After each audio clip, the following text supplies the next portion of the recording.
Minnesota Timberwolves laban sa Oklahoma City Thunder sa game number 2 NBA Eastern Conference Championship May 23, 2025.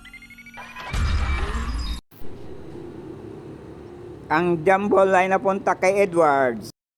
Edwards pick at pumasok sa loob. Babang shot na layup ay pasok. Bola na sa Thunder, pinasa kay Holmgren sa loob. Side finger roll for 2 points. Score na naman ng jump shot ang Thunders. McDaniels 3 points. Nag-jump shot si Edwards, bingo.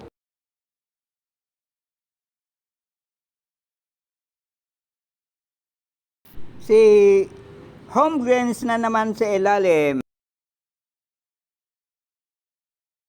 Dagdagan pa ng layup ni Alexander. At isa pa uling ilalim ni Alexander. Ang layup sinopalpal ni Edwards. Ang ending 118-103, panalo ang OKC Thunders. Please subscribe to my YouTube channel, Stories of Uncle Paeng, comment, like, and share, and thank you for watching.